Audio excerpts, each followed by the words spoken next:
Bonjour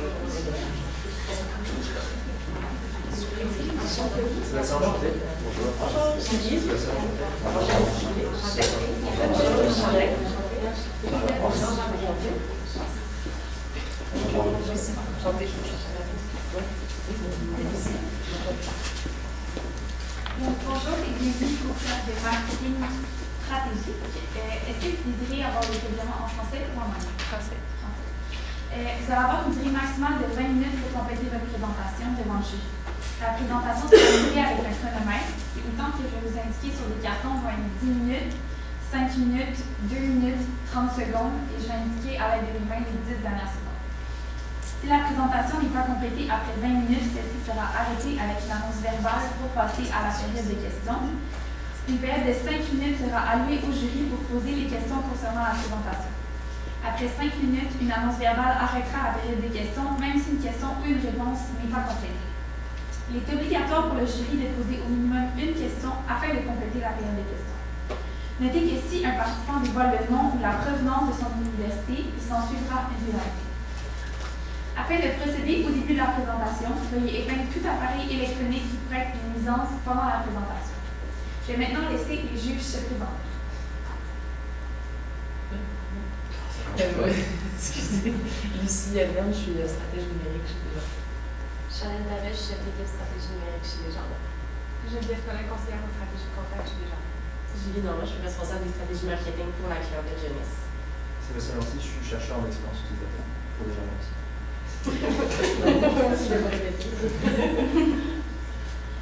D'accord.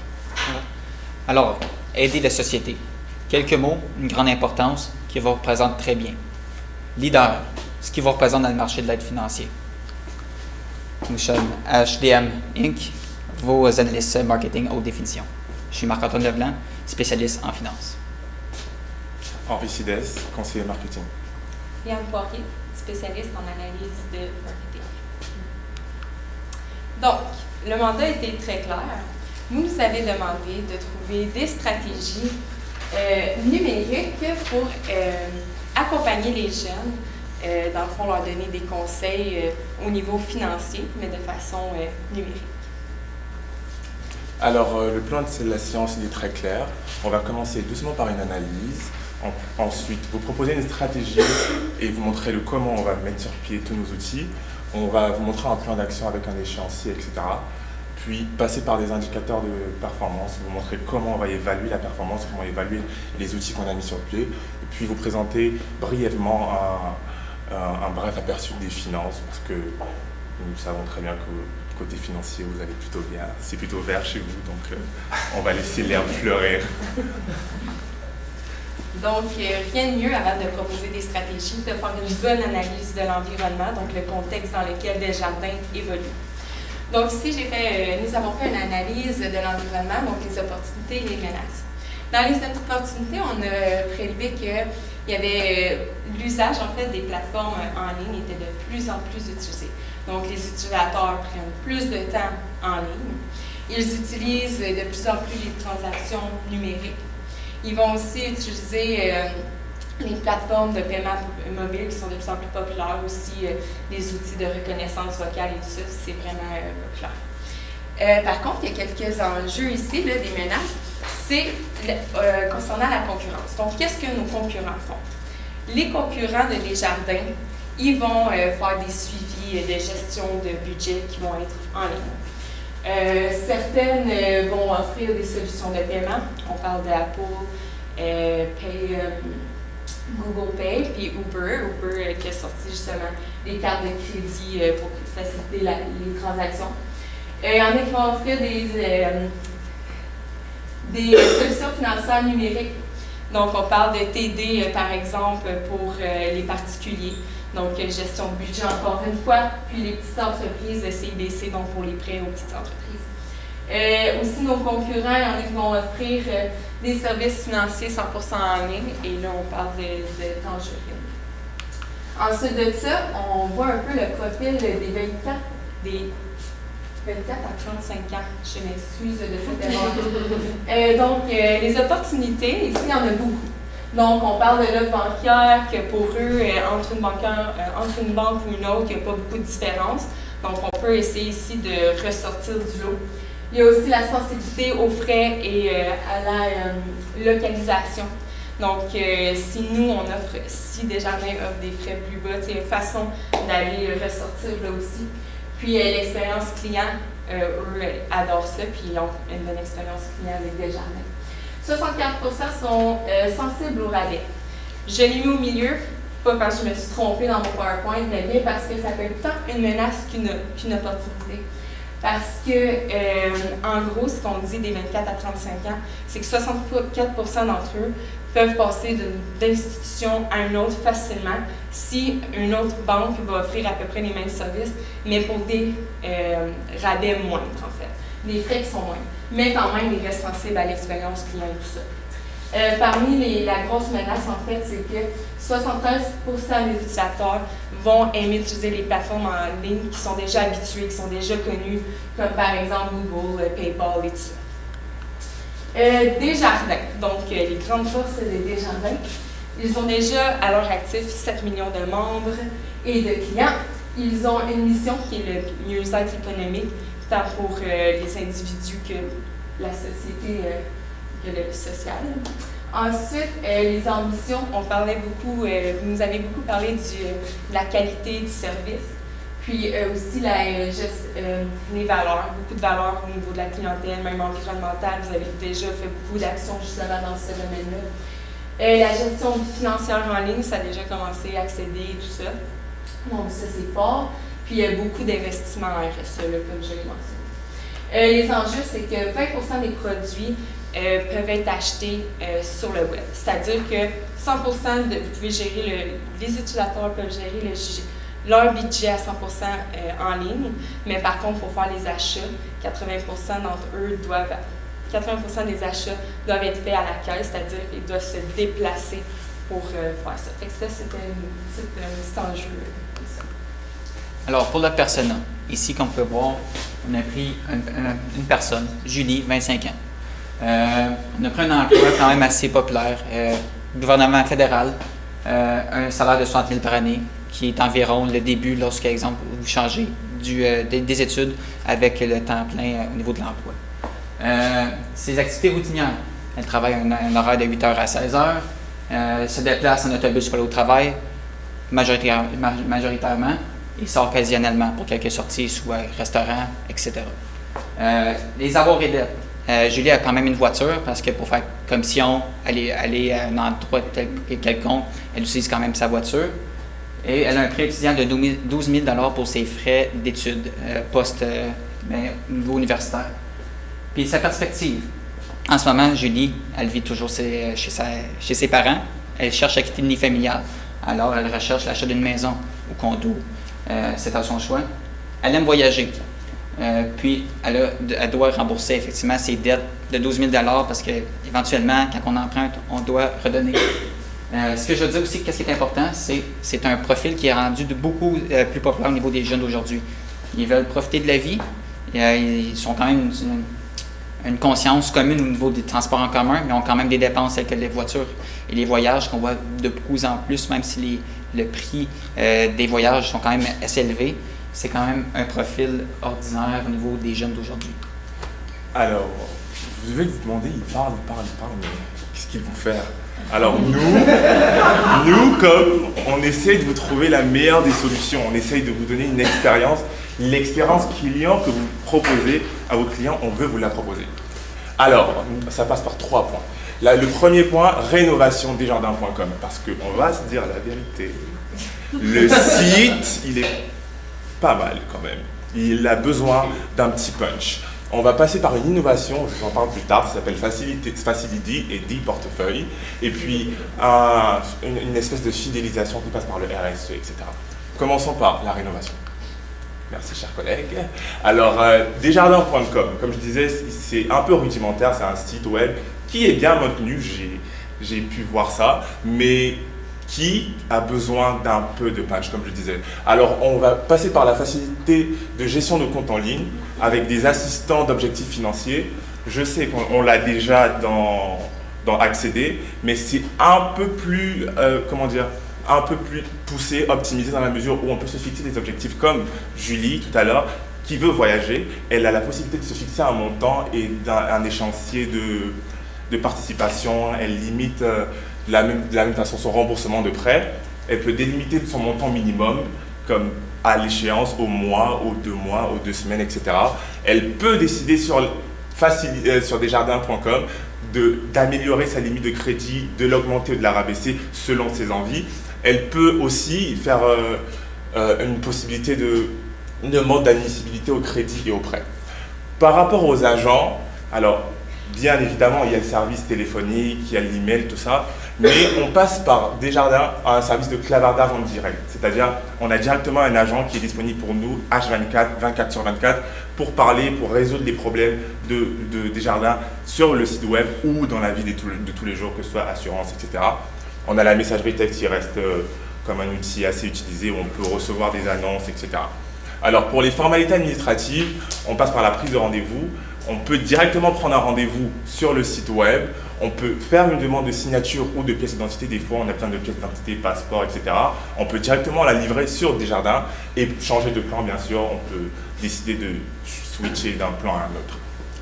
Puis au niveau aussi, pour ajouter brièvement, quand on parle aussi de messagerie texte ou clavardage, c'est de rendre une conversation qui est à la fois non personnelle à plus personnelle. Parce que souvent, les jeunes d'aujourd'hui, ou même les personnes en général, préfèrent rester dans le confort de chez soi ou le moins possible se déplacer.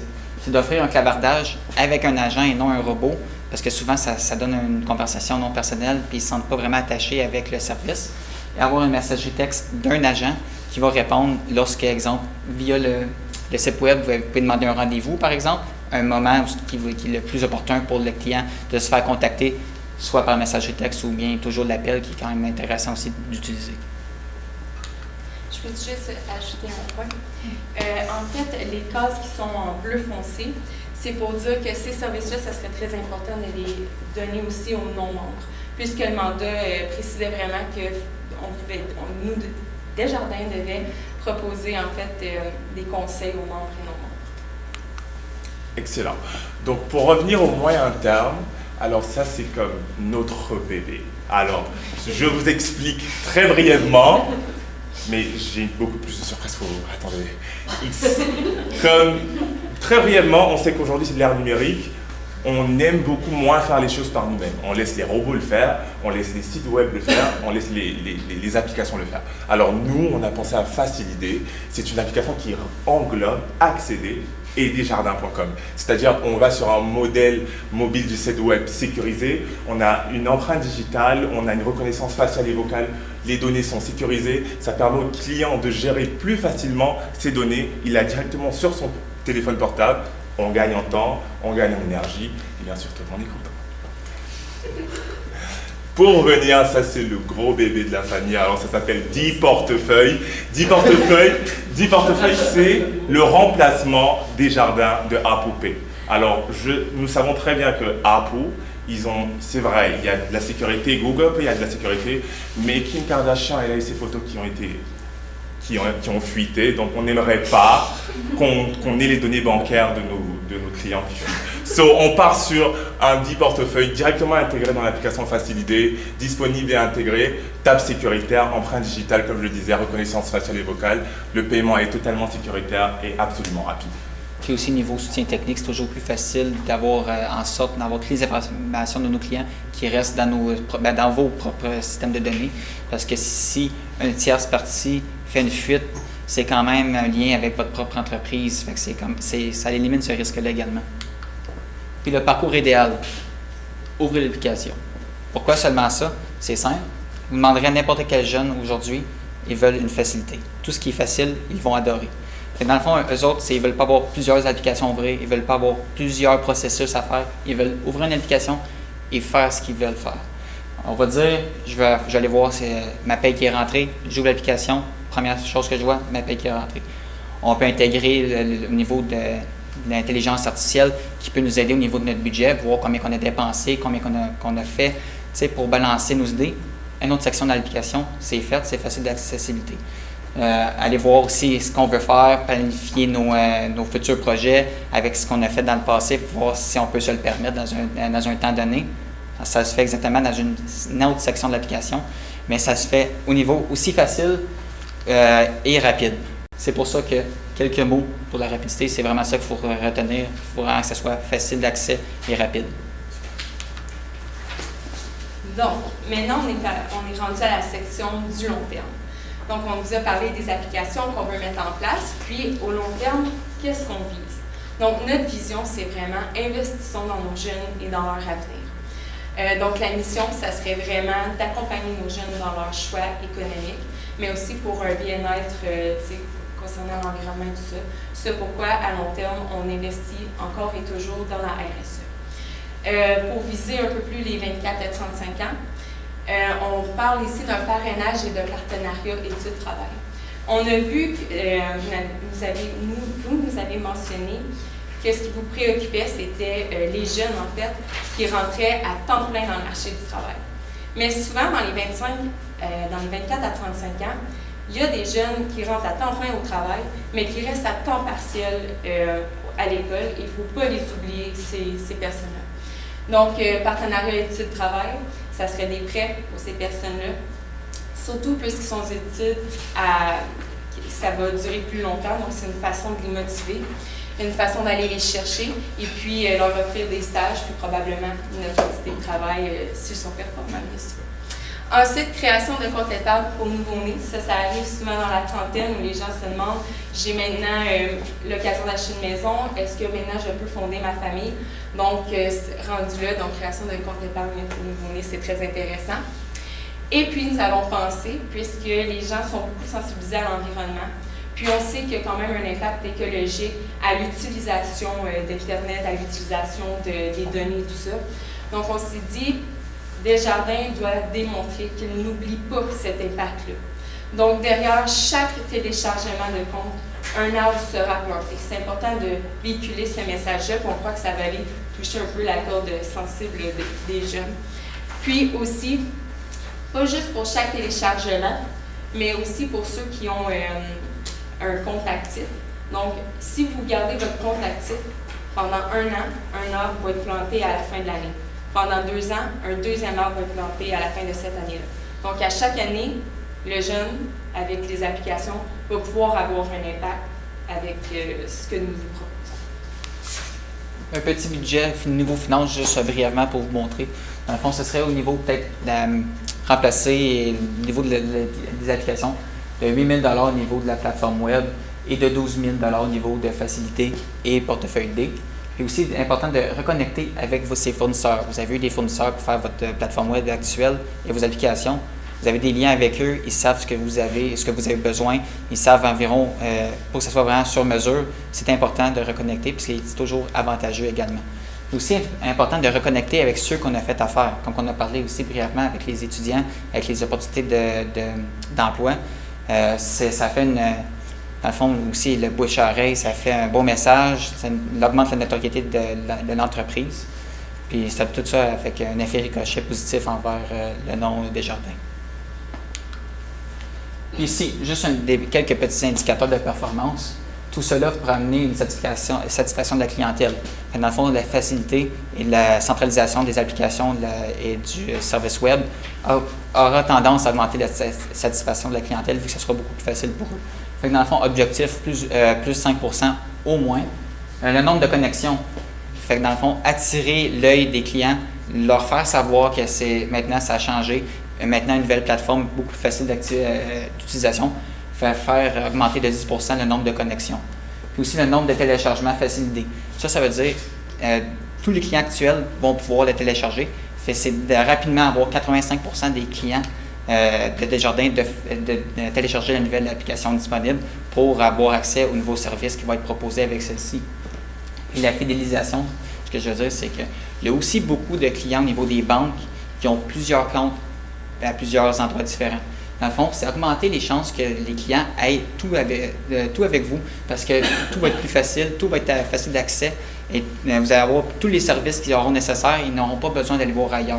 Puis attirer aussi beaucoup plus de monde qui vont réaliser que ça c'est disponible, alors prendre une plus grande part d'un marché qui a été prise par un compétiteur ou des personnes qui n'ont aucun compte de banque actif. Puis augmentation de la part du marché, comme que je viens de dire, plus 10% du marché extérieur du vote, fait que prendre des clients de compétiteurs ou avec aucun compte. Alors, arrivé au terme de notre analyse, il a été question pour nous de vous proposer une situation où il fallait mettre à jour la plateforme web, il fallait développer 2 bébés, comme je les appelle, qui étaient facile idée et 10 portefeuilles, et axer votre stratégie sur la RSE, développement durable, etc. Donc les résultats qu'on attend, c'est la satisfaction de la clientèle, la fidélisation, parce qu'il est très important de prendre de nouveaux clients, mais aussi garder ceux qui sont déjà là. Mais par ailleurs, développer des outils de conseil financier destinés aux jeunes. C'était HDM Inc. pour vous servir. Merci.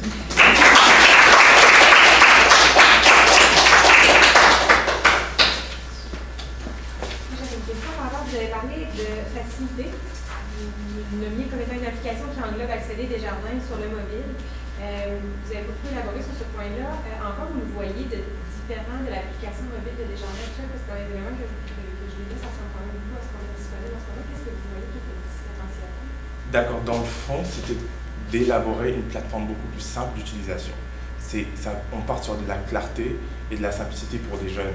C'est-à-dire l'expérience doit être beaucoup plus facile. Alors là, on part sur comment dire ça? On mesure l'income et l'outcome, c'est-à-dire on va permettre aux jeunes de mesurer son revenu et ses dépenses mensuelles.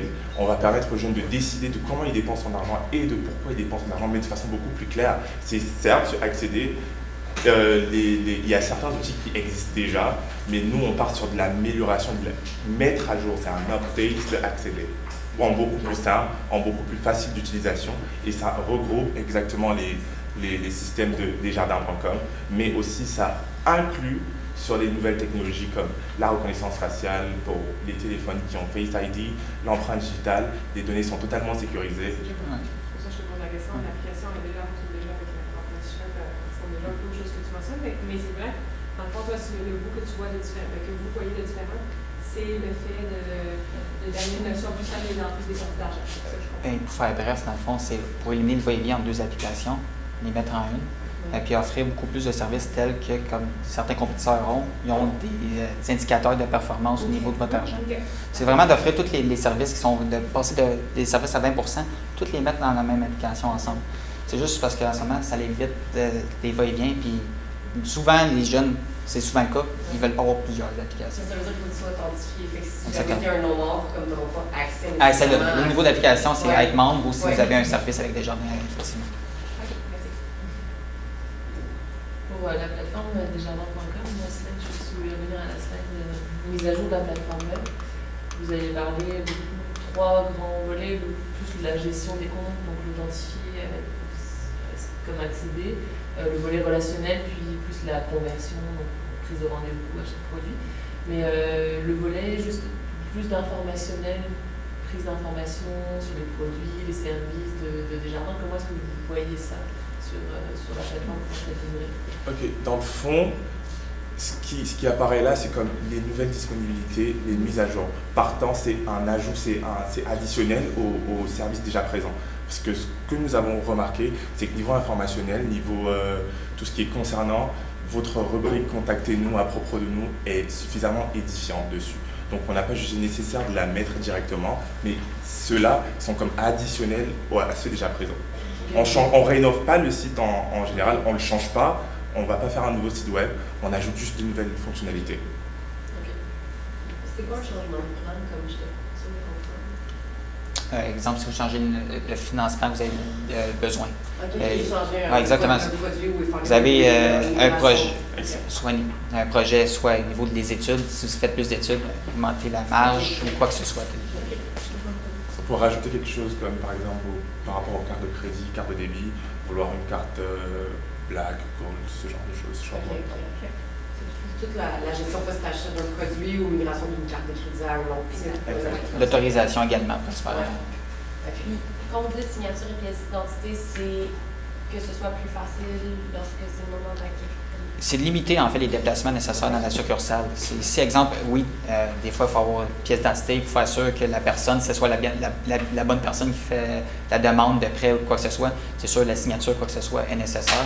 Mais la prise de rendez-vous peut être faite en ligne, le temps peut être destiné. La personne, dans le fond, souvent, il y a aussi les jeunes ou toute personne ont un horaire strict. Donc, juste un petit rendez-vous, ils se présentent parce que c'est déjà été planifié. Ils font l'officialisation au niveau pièce d'identité, signature. Et c'est tout. On fait un exemple, il y a encore des étudiants pour avoir la gratuité. Exactement. Un produit, mais dans le fond, ça peut se faire électronique. Oui.